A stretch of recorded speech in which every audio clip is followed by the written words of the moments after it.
ایک بہت ہی دلچسپ سوال یہ کیا گیا تھا کہ حدیث مبارکہ میں بتایا گیا ہے کہ ماہ رمضان میں شیاطین کو قید کر دیا جاتا ہے، تو پھر انسانوں سے گناہ کیوں ہوتے ہیں جبکہ شیاطین قید ہیں؟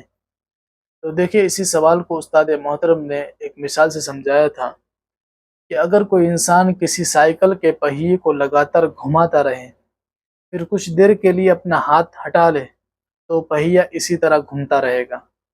بس یہی انسان کی زندگی کا معاملہ ہے کہ انسان اپنی زندگی کے 11 مہینے جس ترتیب کے ساتھ گزارتا ہے، اسی ترتیب سے اس کا ماہ رمضان بھی گزرتا ہے۔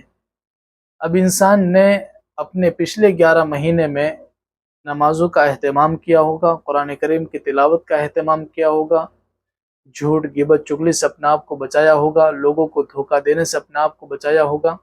تو یہ سارے کام انسان نے پچھلے 11 مہینے میں کیے ہیں، تو یہ اس کی زندگی کا ایک روٹین بن چکا ہے۔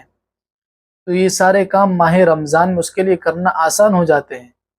اس کے بالمقابل وہ شخص ہیں جو پچھلے 11 مہینوں میں نمازوں میں کوتاہی کرتا رہتا ہے، قرآن کریم کی تلاوت کا اہتمام نہیں کرتا، کبھی قرآن کریم کی تلاوت کی کبھی نہیں کی، جھوٹ غیبت چغلی سے اپنے آپ کو نہیں بچاتا، لوگوں کو دھوکہ دیتا ہے۔ تو یہ سارے کام اس کی زندگی کے روٹین بن چکے ہیں۔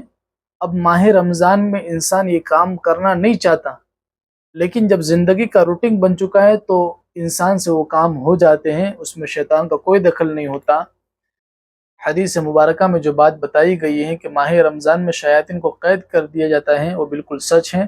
اسی لیے اللہ والے اس بات کی طرف ہمیں رہنمائی کرتے ہیں کہ ماہ رمضان سے پہلے ہم اپنے آپ کو نیک اعمال میں لگائیں، تاکہ ماہ رمضان میں بھی ہمارے لیے نیک اعمال کرنا آسان ہو جائے اور ہم اپنے آپ کو گناہوں سے بچا سکیں۔